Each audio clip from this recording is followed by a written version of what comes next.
dadas a Dios, que nos da la victoria por medio de nuestro Señor Jesucristo. Todos. Así que, hermanos míos amados, estad firmes y constantes, creciendo en la obra del Señor siempre, sabiendo que vuestro trabajo en el Señor no es en vanos. Yo quiero predicar en esta noche, en estos versículos, sobre la importancia de la resurrección. Y vamos a orar. Y Pablo está concluyendo el tema de la resurrección.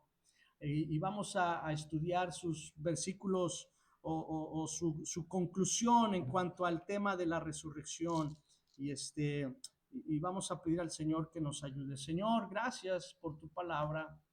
Gracias porque hemos estudiado mucho sobre la resurrección. Creo que es claro, es evidente que el poder de la resurrección debe motivarnos a seguir sirviendo, a seguir fieles. Es evidente, Señor, que es la base de nuestra fe, la resurrección de Cristo. Y por eso aquellos primeros cristianos dieron sus vidas, porque ellos creyeron en el Cristo resucitado. Y fue la demostración más grande de que Él era el Hijo de Dios. Y Señor, ahora pedimos que nos cautives nuestras mentes y nuestros corazones, y que con esa misma energía y con ese mismo denuedo nosotros también continuemos haciendo esta obra que tú nos has encomendado. Por favor, Dios bendice, te lo pido en Cristo Jesús. Amén. Pueden sentarse. Como ya sabemos, el apóstol Pablo está tratando el tema de la resurrección en la iglesia de Corinto, porque algunos corintios se habían comido la idea de los griegos de que no había resurrección de muertos. Ahora, los cristianos de Corinto no negaban la resurrección de Cristo, pero sí dudaban acerca de su propia resurrección. Entonces Pablo se toma el tiempo para decirles, aclararles sobre la resurrección de Cristo, que está ligada a nuestra resurrección. Pero lo primero que les enseñó es que la resurrección de Jesucristo era algo claro y evidente, porque había sido anunciado en las Escrituras. Eso lo enseñan los primeros versículos del 1 al 4. Pero dice, la resurrección también es un hecho fiel, es un hecho verídico, porque fue confirmada por cientos de testigos, ¿verdad? Él habla allí en el versículo 5 hasta el versículo 11 a todas las personas a quien el Señor Jesucristo apareció. Y si ustedes recuerdan, hermanos, si algo se pide aquí en las cortes es testigos. Y el testimonio de un testigo tiene un gran peso sobre lo que se dice. Y entonces por eso dice aquí hay más de 500 testigos que vieron al Cristo resucitado. Y entonces eso le da peso al testimonio de la resurrección.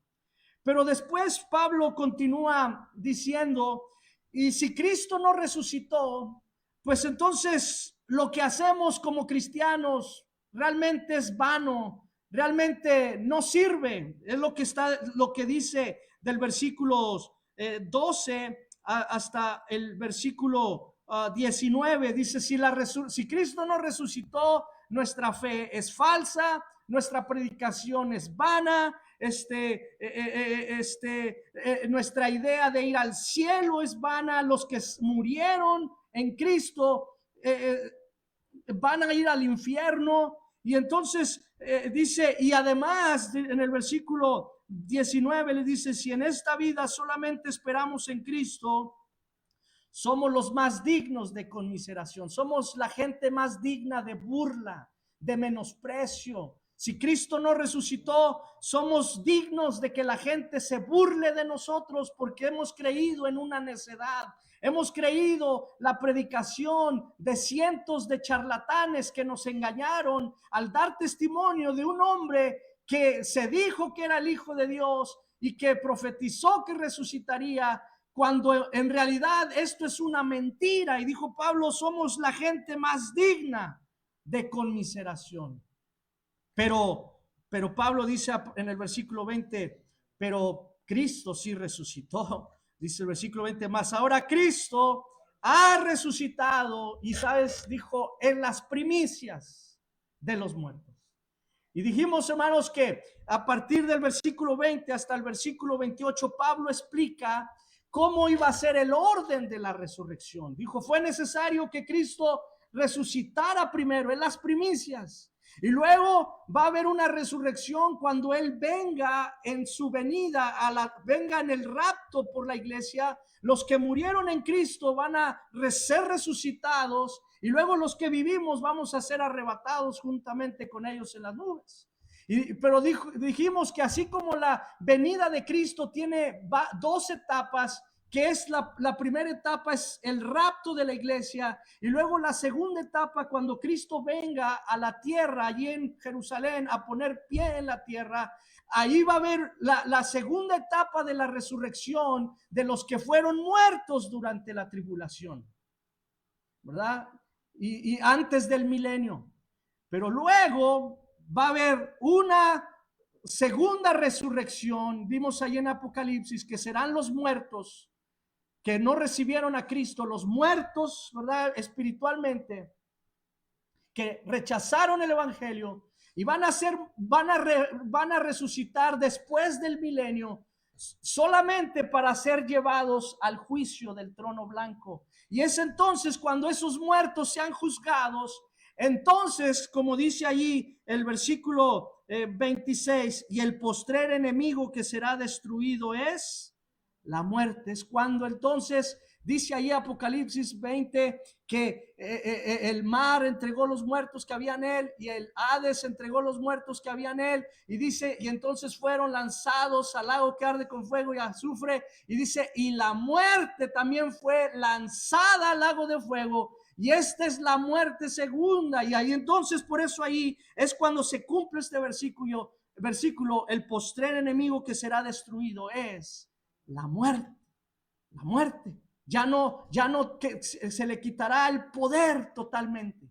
Y entonces dice en el versículo 28, luego todas las cosas estarán sujetas, entonces también el Hijo mismo se sujetará al que le sujetó a todas las cosas, para que Dios sea todo en todos. Después de ese juicio del trono blanco, entonces el Hijo entrega el reino al Padre, que es la gente sobre que Él salvó, y a la gente que Él reinó. Él entrega el reino, ¿verdad?, al Padre, y se sujeta, y la Trinidad vuelve a ser como antes de la encarnación.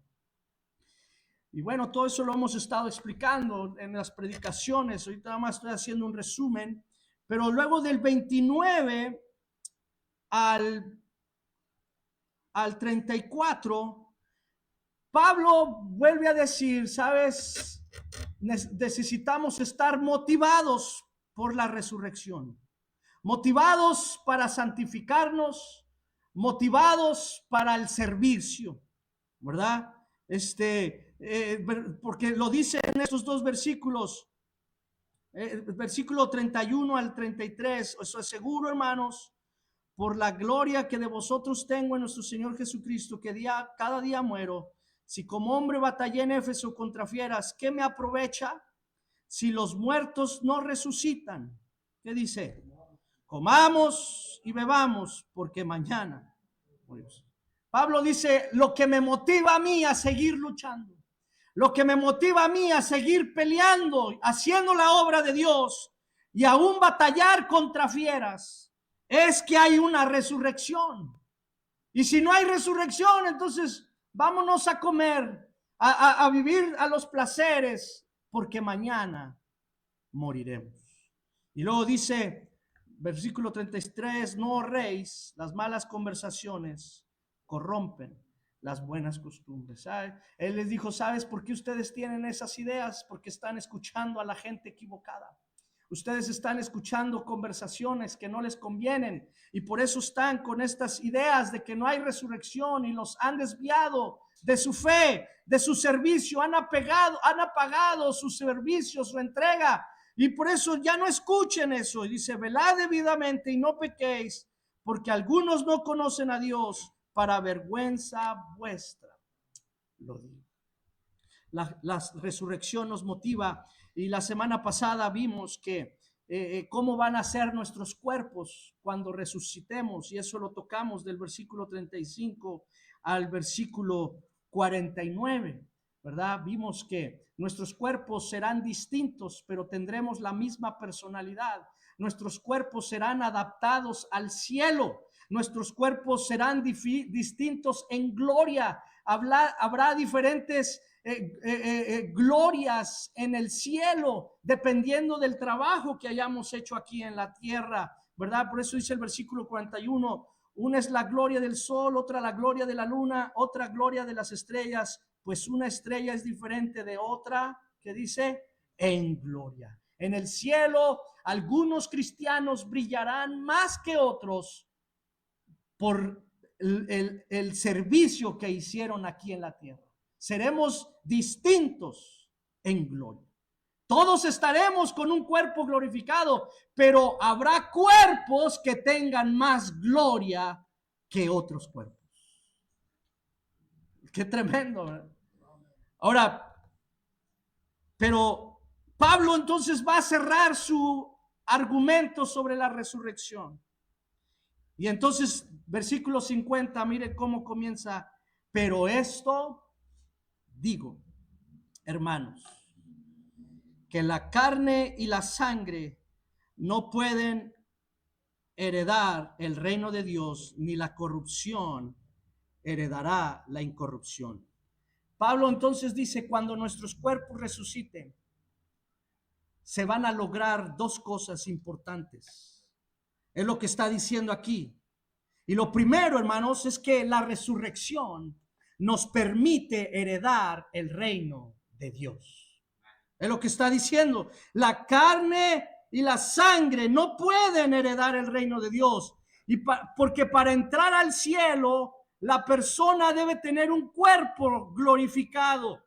El cuerpo que actualmente tenemos no puede heredar el reino de Dios. Necesitamos uno nuevo. Y eso solo es posible con la resurrección. Entonces, por eso es importante. Por esto dice, hermanos, ¿verdad? Él está concluyendo todo su argumento y dice, la carne y la sangre no pueden heredar el reino de Dios. Es importante la resurrección porque la resurrección permite que heredemos el reino de Dios, un cuerpo incorruptible. Ahora, pero Pablo dice en el versículo 51, he aquí os digo un misterio. No todos dormiremos, pero todos seremos transformados. Ahora Pablo se va a revelar algo que nunca antes se había revelado. Ahorita vamos a ver esa palabra misterio. ¿Qué va a pasar con los cristianos que vivan cuando Cristo venga? ¿Qué va a pasar si no mueres cuando Cristo venga? Porque los cristianos creían en el regreso de Cristo. Era una doctrina que se predicaba. Los cristianos del primer siglo, desde Hechos capítulo 1, cuando ellos vieron a Jesús ser llevado por la nube, eso era algo que se predicó. Dijo, este Jesús que ha sido tomado de vosotros al cielo, así vendrá como le habéis visto ir al cielo. Y esta generación creía que en sus días Cristo regresaría. Entonces, por eso Pablo va a introducir un misterio, algo que nunca antes se había revelado. ¿Qué va a suceder con los cristianos que vivan cuando Cristo regresa? Y hermanos, entonces él va dice, he aquí os digo un misterio. ¿Qué es un misterio? No es algo así como el mundo lo entiende, ¿verdad? Un misterio es algo que no tiene solución. Es un misterio. Pero en la Biblia, la palabra misterio no tiene nada que ver con algo místico, algo que permanece oculto. Más bien la palabra misterio significa que va a ser revelado algo que nunca antes había sido revelado. O sea, un misterio es algo que el Antiguo Testamento nadie lo sabía, ni aún se aclaró en el Antiguo Testamento, pero no se les dio a conocer a ellos, estaba oculto, pero que ahora en el Nuevo Testamento se va a aclarar, se va a enseñar esta nueva verdad. Y entonces, hermanos, hay cosas que Dios ha revelado, ¿verdad? Y Él las quiere, hay cosas que Dios mantuvo ocultas en el Antiguo Testamento, pero que ahora en el Nuevo Testamento las va a revelar. Y mire, el predicador de misterios fue el Señor Jesucristo. Por eso los fariseos no entendían su mensaje. Vaya conmigo a Mateo capítulo 13. Vamos a apurarnos aquí con esto, hermanos, para terminar. No quiero tomar mucho tiempo de esto. Mateo 13. Entonces, acercándose los discípulos, versículo 10, le dijeron: ¿por qué les hablas por parábolas? Él respondiendo les dijo: porque a vosotros es dado saber, ¿qué dice? Los misterios del reino de los cielos, mas a ellos no les es dado, porque a cualquiera que tiene se le dará y tendrá más, pero al que no tiene, aún lo que tiene le será quitado. Por eso les hablo por parábolas, porque viendo no ven y oyendo no oyen, ni entienden. Fíjense, el Señor no le da más al que ya no quiere, se lo quita, ¿verdad? Esa es la ley de Dios, pero dice que Jesucristo a través de las parábolas estaba enseñando ¿qué? Misterios. ¿Los misterios de qué? Del reino. Ahora, vaya conmigo a Efesios capítulo 3. Pablo, él se identifica como un predicador de misterios.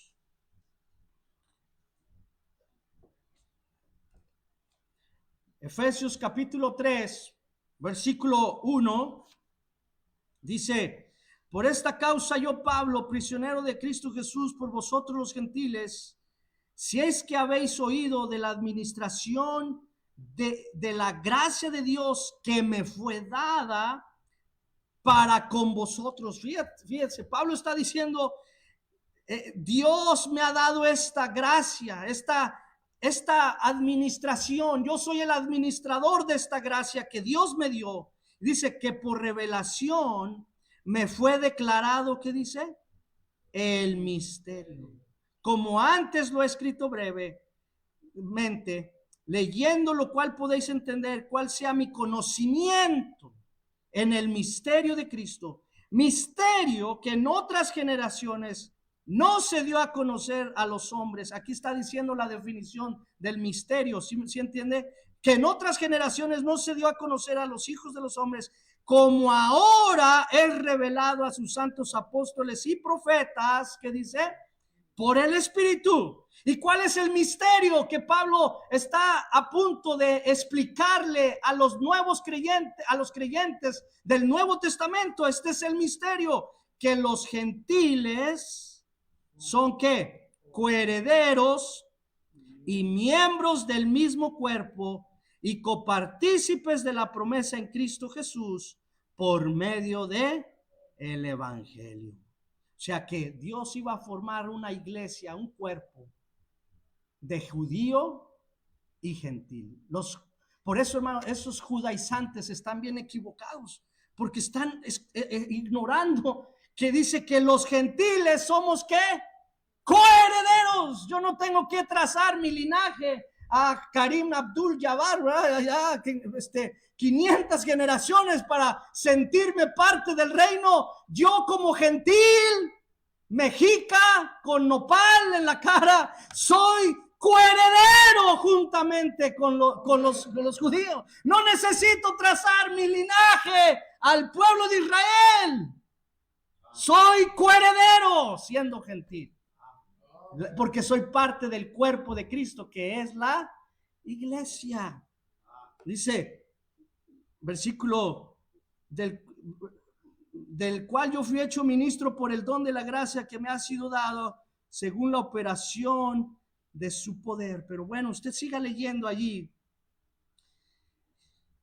Versículo 9, y de aclarar a todos cuál sea la dispensación del misterio escondido desde los siglos en Dios, que creó todas las cosas. Pablo se identifica como un predicador que aclaraba esos misterios, ¿verdad? Y hermanos, es muy interesante. Si usted puede estudiar, hay varios misterios en la Biblia que se aclararon en el Nuevo Testamento. El misterio de la iglesia judío-gentil, que este es el que está hablando Pablo. El misterio de la iniquidad, dice Pablo en Timoteo, el misterio de la iniquidad, el misterio de Cristo que mora en ustedes, ¿verdad? Hay ese misterio y estas cosas Dios ocultó a todos en el pasado, en el Antiguo Testamento, pero ahora en el Nuevo Testamento ha revelado a su iglesia. Eso es un misterio, ¿sí? ¿Entienden, hermanos? Entonces, uno de esos misterios, vaya conmigo a 1 Corintios, capítulo 15. Unos de esos misterios Pablo está a punto de revelarlo aquí. Y tiene que ver con la pregunta que está en la mente de estos corintios. Entonces, ¿qué va a pasar con las personas que no mueren cuando Cristo regrese? ¿Qué va a pasar con ellos? Porque no todos los cristianos van, yo espero que Cristo venga pronto. No todos vamos a morir. Y si Dios, el Señor Jesucristo regresa mientras estamos vivos, ¿qué va a pasar con nosotros? Entonces Pablo va a aclarar este misterio y dice el versículo 51, porque él está diciendo, es importante la resurrección, porque si no hay resurrección, no puedes entrar al reino de Dios. Pero entonces digo, pero voy a decirles un misterio, no todos dormiremos, pero todos, ¿qué? Y se da cuenta, Pablo dice, no todos vamos a morir en esta generación. Él ya entendía, Cristo viene pronto, es lo que ellos creían. Pero todos seremos transformados. Entonces, es decir, Pablo les está diciendo, el Señor va a venir y la resurrección va a ocurrir. Aquellos que murieron ya, que durmieron, y usa la palabra dormir, no usa la palabra muerte, sino usa la palabra dormir, porque el que está en Cristo solamente su cuerpo está reposando, su espíritu está ya en la gloria, dice la Biblia, ausente del cuerpo, presente ¿a dónde? Al Señor. El cuerpo ahí está esperando la resurrección. Por eso dice, no todos dormiremos, pero todos seremos ¿qué? Transformados. Entonces, Pablo les dice, cuando Cristo venga y la resurrección ocurra, los que se durmieron en Cristo, su cuerpo va a resucitar, pero si nosotros estamos vivos, nuestro cuerpo va a ser transformado. Ahora, ¿cómo va a suceder esto? No es un proceso. No, fíjense, hermanos, qué increíble lo que Pablo está diciendo, porque no es un proceso, sino esto será hecho en un instante. Dice, en un momento, en un abrir y cerrar de ojos. La palabra ahí es átomo. La palabra átomo significa aquello que no se puede dividir. Aquellos jóvenes escolapios, ¿verdad? ¿Qué es el átomo? Ni yo sé, ¿verdad? Pero el átomo es aquello que no se puede dividir. Y eso indica, hermanos, el tiempo más corto posible. No es una hora, no es un minuto, ni siquiera es un segundo, yo no sabía que había nanosegundo. Y hay otra unidad más aparte, más baja está el segundo, nanosegundo y no sé qué otra unidad que se divide en el tiempo. Entonces dice Pablo, es la unidad de tiempo más pequeña posible. Esto va a suceder tan rápido que va a suceder en menos de lo que parpadea el ojo. Cuando sea el rapto, hermanos, por eso la gente no va a haber explicación. ¿Sí? Porque dice, va a ser en menos de lo que yo hice, ya no estaremos. Yo no sé si va a quedar la ropa. Imagínense el que anda trabajando y la ropa bien apestosa.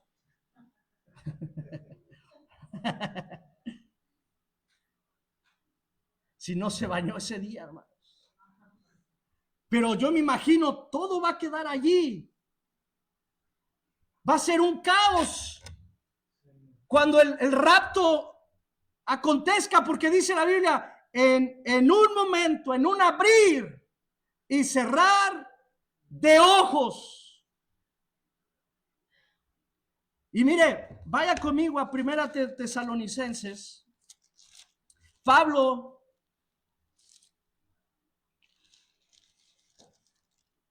explicó esta verdad aquí a los de Tesalónica. Los creyentes de Corinto se preguntaban, cuando el rapto suceda, ¿qué va a pasar con los que están vivos? Pero los creyentes de Tesalónica se preguntaban, cuando el rapto suceda, ¿qué va a pasar con los que murieron? Por eso Pablo, aunque habla del mismo evento, tiene que aclarar las dos cosas. Eso lo aprendí esta semana. Y hermanos, ambos creían, sabían del rapto y se preguntaban si los cristianos muertos se lo iban a perder. Era lo que los creyentes de Tesalónica estaban preocupados. Si el rapto sucede, entonces ¿qué va a pasar con los que murieron? ¿Se van a perder el rapto? Entonces mira lo que dice Pablo ahí en Primera de Corintios capítulo 4 versículo 13. Tampoco queremos, hermanos, que ignoréis acerca de quién, de los que duermen, para que no os entristezcáis como los otros que no tienen esperanza. Porque si creemos que Jesús murió y resucitó, así también traerá a Dios con Jesús, que dice, a los que durmieron en él. Por lo cual os decimos esto en palabra del Señor, que nosotros que vivimos, que habremos quedado hasta la venida del Señor, no precederemos, no nos les vamos a adelantar. Ellos van a resucitar primero. ¿Se da cuenta? Porque dice, no precederemos a los que durmieron, porque el Señor mismo con voz de mando, con voz de arcángel y con trompeta de Dios descenderá del cielo, y los muertos en Cristo resucitarán primero. Luego nosotros los que vivimos, los que hayamos quedado, seremos arrebatados juntamente con ellos en las nubes para recibir al Señor en el aire, y así estaremos siempre con el Señor. Y dice, por tanto, aliéntense unos a otros con estas palabras. Pablo tuvo que aclarar. Los corintios se preguntaban, ¿y los vivos qué va a pasar? No, van a ser transformados en un abrir y cerrar de ojos. Y los de Tesalónica se preguntaban, ¿y los que murieron se van a perder el rapto? No, ellos van a resucitar primero. Y luego nosotros seguiremos en la transformación. Entonces, hermanos, Pablo está terminando su tema de la resurrección. Vaya conmigo a 1 Corintios 15. ¿Por qué la resurrección es importante? Porque la resurrección, hermanos, nos permite entrar al reino de los cielos, al reino de Dios. ¿Sí? Y Pablo aclara entonces el misterio del rapto de la iglesia. ¿Cómo será cuando Cristo venga? Ahora, pero dice en el versículo 53, porque es necesario que esto corruptible se vista de incorrupción y esto mortal se vista de inmortalidad. Pero dice, y cuando esto corruptible se haya vestido de incorrupción y esto mortal se haya vestido de inmortalidad, entonces se cumplirá la palabra que está escrita: sorbida es la muerte en victoria. ¿Por qué es importante la resurrección? Porque la resurrección, hermanos, nos permite vencer la muerte. Cuando la resurrección ocurra, la muerte para los cristianos será completamente conquistada. La destrucción completa de la muerte para la iglesia se consuma en el rapto. Es cuando el cristiano vence sobre la muerte. Dijimos que el postrer enemigo que será vencido es la muerte allá después del milenio, pero para el cristiano, en el momento que el rapto ocurra, que Cristo venga, los que durmieron sean levantados, los que estamos aquí seamos transformados. En ese momento el cristiano ha conquistado la muerte. La muerte, hermanos, ya no tendrá ningún poder sobre el cristiano. Pasaremos, hermanos, de dolor a triunfo, de derrota a la gloria. Y por eso dice, cuando esto corruptible se haya vestido, entonces allí se cumplirá. Dice, en ese momento se va a cumplir esta palabra que está escrita en Isaías 25:8. Sorbida es la muerte en victoria. Y entonces Pablo empieza a hacer una burla de la muerte. Y empieza y dice en forma de burla: ¿dónde está, oh muerte, tu aguijón? ¿Dónde, oh sepulcro, tu victoria? Porque en ese instante, hermanos, la muerte será despojada de su arma que causa dolor. La muerte es poderosa, porque dice Pablo, el versículo 56, ya que el aguijón de la muerte es ¿qué? El pecado. La muerte va a ser despojada de su arma que causa dolor, es el pecado. Y hermanos, la muerte es mortal realmente, porque hay pecado en nuestras vidas, aunque ya hemos sido salvos y nuestro pecado han sido lavados por la sangre de Cristo, pero seguimos habitando en un cuerpo que sigue pecando, que sigue teniendo inclinaciones al pecado. Pero en el momento, hermanos, que Cristo venga y los que estén muertos resuciten y nosotros seamos transformados, en ese momento el aguijón le será quitado, porque dice: el aguijón de la muerte es el pecado. La muerte ya no tendrá aguijón para al cristiano, hermanos, porque su única arma contra nosotros es el pecado. Y sabe que al ser glorificado nuestro cuerpo ya no hay pecado. Y sabe también por qué, porque todo ha sido pagado, todo ha sido cubierto, todo ha sido perdonado, todo ha sido eliminado en la cruz del Calvario.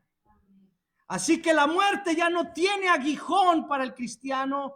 La muerte ya no daña, no puede dañar al que ha sido perdonado. Vaya conmigo a Hebreos capítulo 2. Hebreos capítulo 2.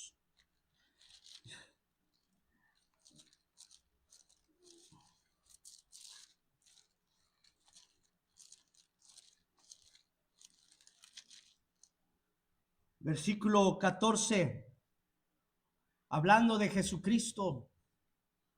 Así que por cuanto los hijos participaron de carne y sangre, Él también participó de lo mismo. ¿Para qué se hizo un humano, Cristo? Para destruir por medio de la muerte al que tenía el imperio de la muerte, esto es al diablo, y librar a todos los que por el temor de la muerte estaban durante toda la vida sujetos a servidumbre, porque ciertamente no socorrió a los ángeles, sino que socorrió a la descendencia de Abraham, por lo cual debía ser en todo semejante a sus hermanos, para venir a ser misericordioso y fiel sumo sacerdote en lo que a Dios se refiere, para que expiar los pecados del pueblo, pues en cuanto él mismo padeció siendo tentado, es poderoso para socorrer a los que son tentados. Hermanos, Cristo ya despojó a la muerte de su aguijón, porque el aguijón de la muerte es el pecado, el arma que daña al pecado. Por eso al pecador es el pecado. Por eso el cristiano dice, el hombre sin Cristo vive en temor a la muerte. El cristiano no le teme a la muerte porque sabe que su pecado ha sido perdonado, ha sido justificado. Por eso dice, justificados pues por la fe, tenemos que paz para con Dios. Y cuando un cristiano muere, está en paz. ¿Por qué? Porque ha sido perdonado. La muerte ya no tiene autoridad, no tiene potestad sobre él, porque su aguijón se le ha sido quitado. Y qué bendición. Por eso dice la Biblia, hermanos, que estimada es a los ojos del Señor la muerte de sus santos. Esa es la muerte que Dios disfruta de un hijo suyo. Dice, es estimada, porque ya no hay pecado. Ha sido cubierto, ha sido lavado por la sangre de Cristo. Y cuando ese pecador duerme, ese cuerpo deja de respirar, ese cuerpo deja de dar su último aliento, esa alma va a la presencia de Dios. La muerte ya no tiene potestad. El cristiano, hermanos, está completamente seguro. Ya no hay temor porque ha sido justificado y cuenta con un sacerdote eterno que vive para interceder por él. Por eso mire lo que dice Romanos capítulo 8. Romanos capítulo 8.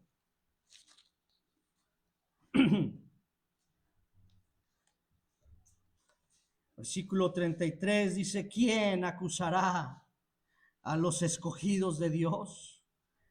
Nadie. ¿Por qué? Porque Dios es el que justifica. ¿Quién es el que condenará?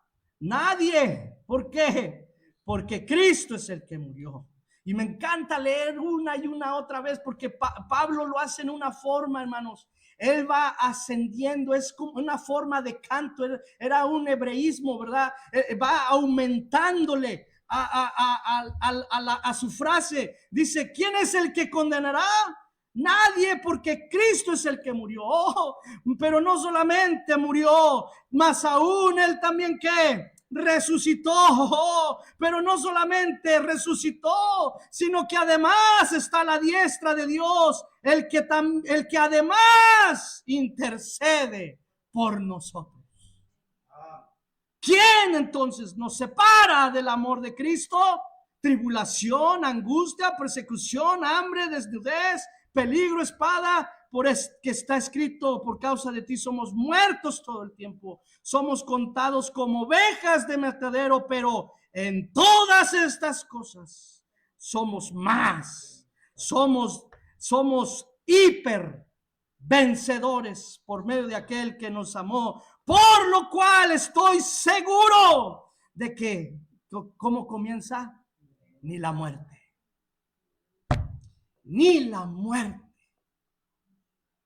porque ha sido quitado el aguijón.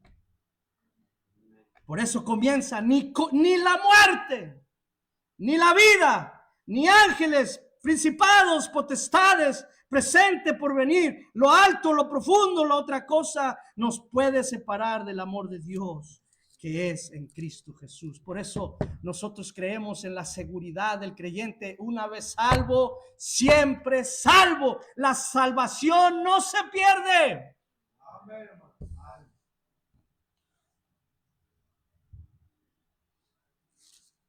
Por eso es importante la resurrección. Porque la resurrección nos permite vencer la muerte. Ahora, pero fíjese, Pablo dice algo más. 1 Corintios 15.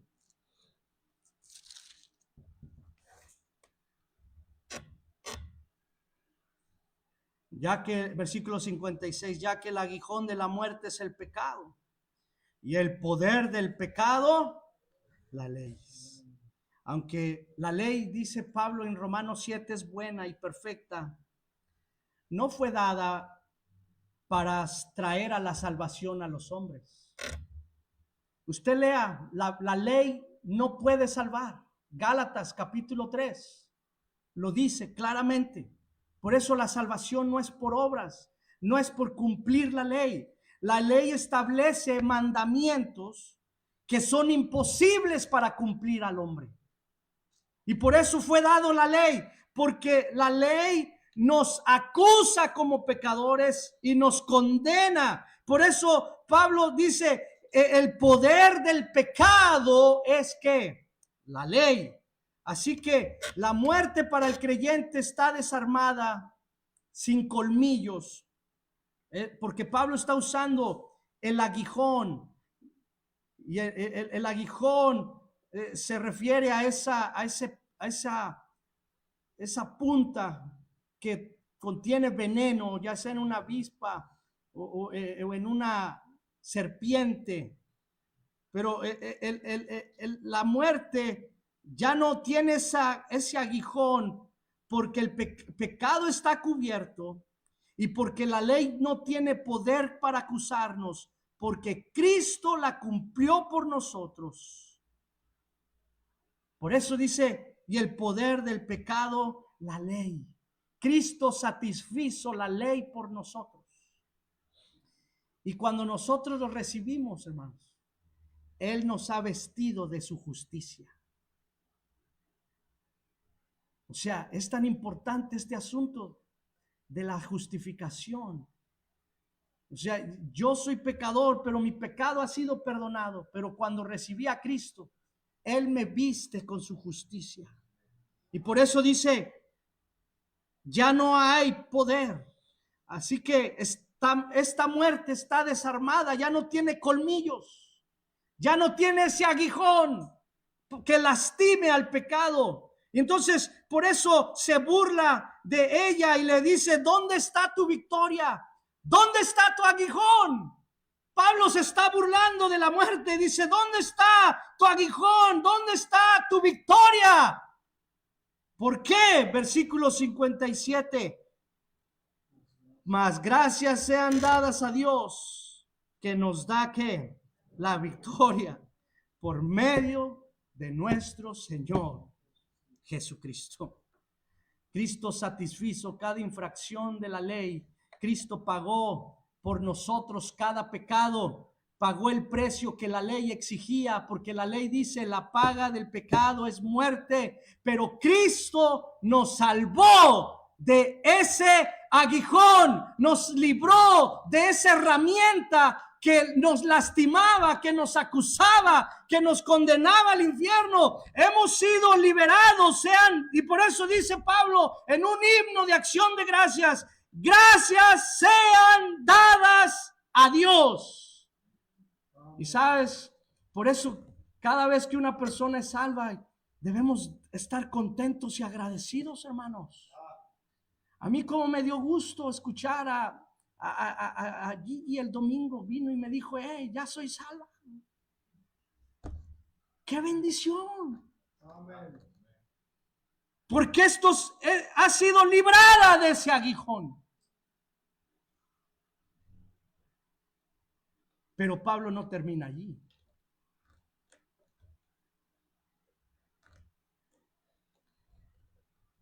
Pablo va a terminar y dice, si esto es realmente cierto para ti, si esto es realmente algo que tú crees, entonces eso debe de tener un efecto, un peso en ti. Y mire cómo termina. Así que, puesto que esto que acabo de enseñarte es cierto, es la verdad, la resurrección es un hecho verídico, enseñado en las Escrituras, confirmado por cientos de testigos, hace que nuestra fe sea real, nuestra predicación es verdadera, no somos dignos de conmiseración. Cristo es el primero. Los que durmieron en Cristo resucitarán primero. Si eso es lo que te motiva, si tú crees que Él va a entregar ese reino al Padre, si tú crees que tu cuerpo va a ser transformado, si tú crees que hay una gloria de cuerpos celestiales en la gloria por la resurrección, si tú lo crees, así que, hermanos míos, amados, ¿qué dice? Estar firmes y constantes. Estas últimas palabras de amonestación de Pablo, hermanos, son para amonestarnos.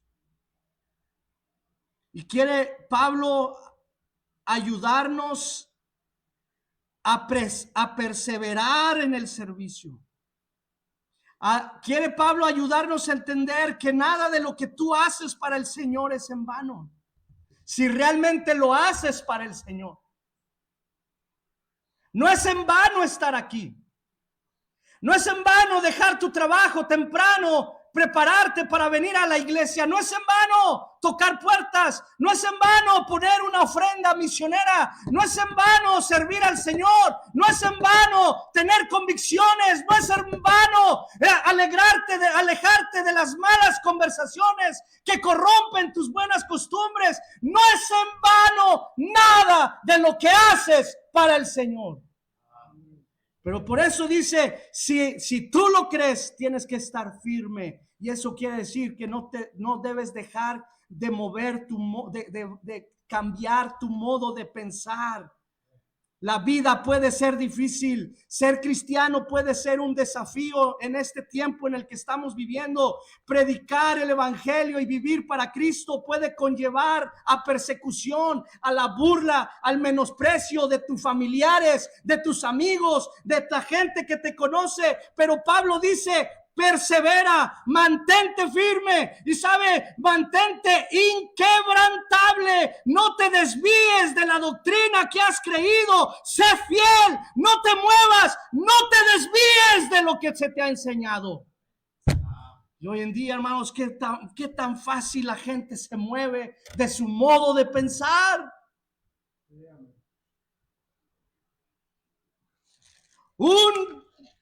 Una mueca te desvía. Alguien que te dobló la boca.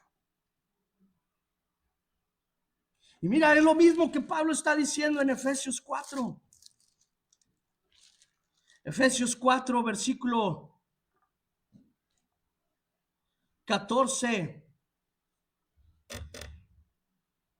Para que ya no seamos niños fluctuantes, llevado por doquiera de todo viento de doctrina, por estratagema de hombres que para engañar emplean con astucia las artimañas del error.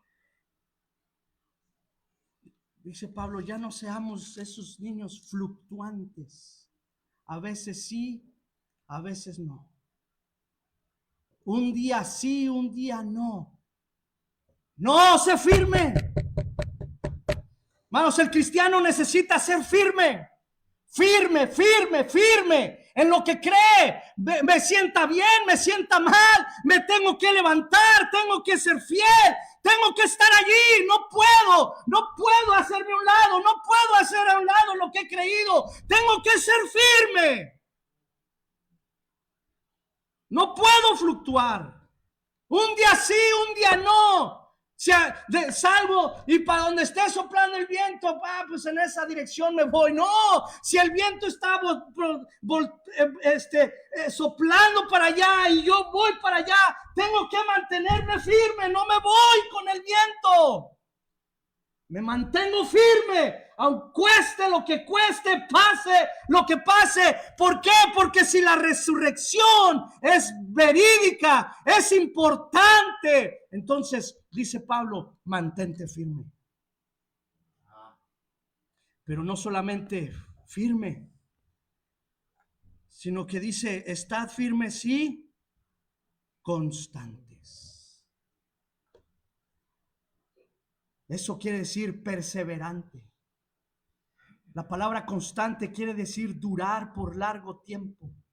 Quiere decir insistir, continuar, empeñarse.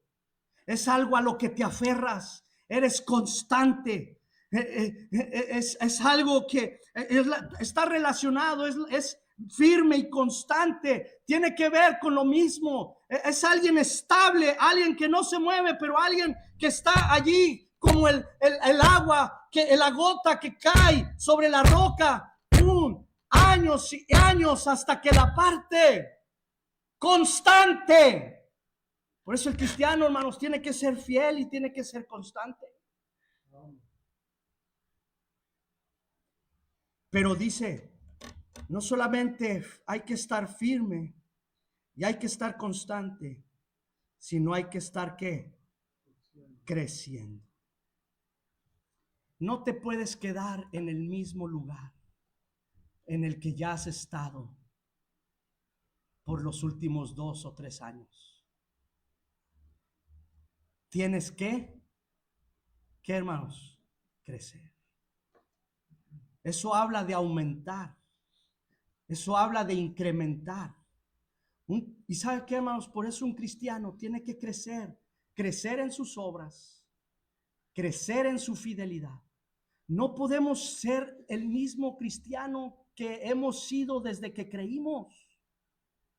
Hay que crecer. Hay que aumentar. Hay que incrementar. Hay que ponernos metas. Hermanos, para crecer espiritualmente, metas de fidelidad, metas de nuestra promesa de fe, metas en las almas que ganamos, metas en los capítulos de la Biblia que leemos, metas en el tiempo de oración que pasamos, metas en la asistencia y mi fidelidad y puntualidad a la casa del Señor. Hay que crecer, no hay que estar satisfechos. Hay que proponernos a crecer, a aumentar, a incrementar. Y un cristiano que no crece en sus servicios y que no crece en sus esfuerzos conforme pasa el tiempo, es un cristiano que no está bien espiritualmente. Hay que crecer. Si la resurrección es cierta, dice mantente firme, mantente constante y mantente creciendo. Pero dice creciendo en la obra del Señor, ¿qué? Siempre. Pablo está usando un lenguaje, está redundando, ¿cómo se me fue la palabra? En lo mismo. En todo tiempo, a cada momento, no dejes de crecer. Dice, sabiendo, si tú reconoces, si tú percibes que esto es cierto y seguro, sabiendo que tu trabajo, eso quiere decir, la palabra trabajo ahí es trabajo duro que resulta en cansancio, molestia y padecimiento. ¿Sabes qué, hermano? Yo ahora que soy pastor, paso mucho tiempo aquí en la iglesia. Pero cuando yo era creyente, cuando era un miembro de mi iglesia, un miembro activo, yo pasaba mucho tiempo el domingo en la iglesia. Yo me levantaba temprano, iba a mi ruta, el sábado tocando puertas, el domingo levantándome, me iba a mi ruta, llegaba corriendo a dar mi clase de escuela dominical, terminando la escuela dominical, me iba a la plataforma para cantar con el coro, me bajaba de la plataforma, me iba al culto infantil. Y luego saliendo del culto infantil me iba a la ruta para entregar a la gente a la ruta. Allá me la pasaba, si una hermana me invitaba, un hermano me invitaba a su casa a comer, pues bien me iba. Y luego la noche es para el camión, traer a la gente de la ruta, otra vez subirte al coro a cantar, bajarte, ir a entregar a la gente, y el domingo llegaba muerto, rendido a la casa. ¿Por qué, hermanos? Porque el trabajo necesita un trabajo duro, un cansancio, es una molestia, un padecimiento, lo que dice, vuestro trabajo duro que resulta en cansancio, que dice, no es en vano. No es vacío, no es sin calidad, no es sin utilidad, no es en vano. Hay resurrección, y ese esfuerzo va a resultar en una gloria distinta a otros cristianos que también van al cielo, pero que no se esforzaron como tú te esforzaste. ¿Y sabe qué, hermanos? Hoy en día hay gente que quiere un cristianismo muy light, muy pachangón. Sí están dispuestos a desvelarse en sus pachangas, pero no están dispuestos a hacer nada por el Señor.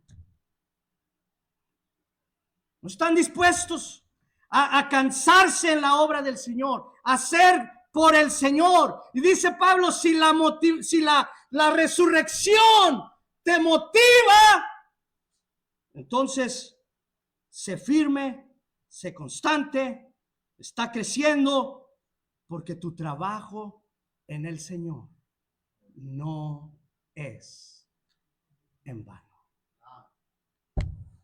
Si es que creemos.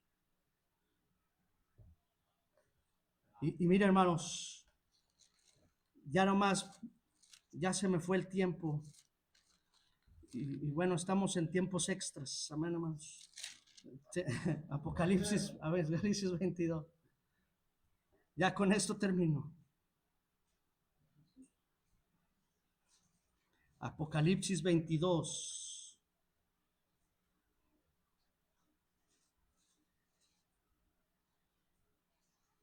Versículo 11. El que es injusto, sea injusto todavía. Y el que es inmundo, sea inmundo todavía. Y el que es justo, practique la justicia todavía. Y el que es santo, santifíquese todavía. No te conformes. Dice, al impío, Jesús le dice, pues órale, sigue con tu injusticia. No te arrepientas. Estás condenado, pues síguele. Pero al justo, practica la justicia todavía. Y si eres santo, santifícate aún más.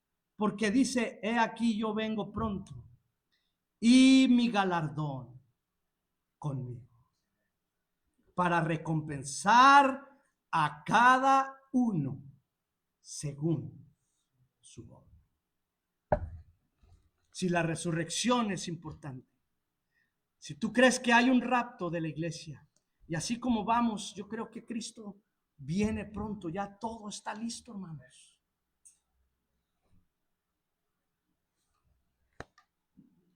Yo les animo a que como iglesia ya no perdamos más el tiempo, hermanos,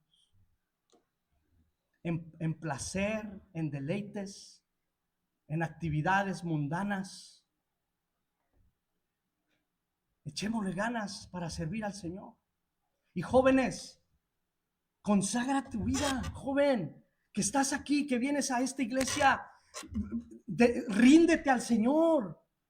Entrégale tu juventud al Señor. Qué bendición que yo pudiera ver aquí jóvenes que dicen, ¿sabe qué, pastor? Aquí está, cuente conmigo, yo le acompaño a ganar almas, yo le acompaño yo a participar, yo le acompaño, pastor, aquí estamos, yo quiero usar mi juventud, tengo mucho tiempo libre, tengo muchas oportunidades de servir, aquí en cómo puedo servir, cómo puedo apoyar, cómo puedo usar mis dones, mis talentos, porque Dios les ha dado energía, les ha dado dones, les ha dado una juventud de vigor. Joven, no la desperdicies en el mundo, ríndete al Señor. Les estoy hablando, hermanos, con todo el corazón, como alguien que cree esto y que quiere animar a su iglesia a servir al Señor. Es todo lo que yo quiero, hermanos. Vamos a orar. Padre,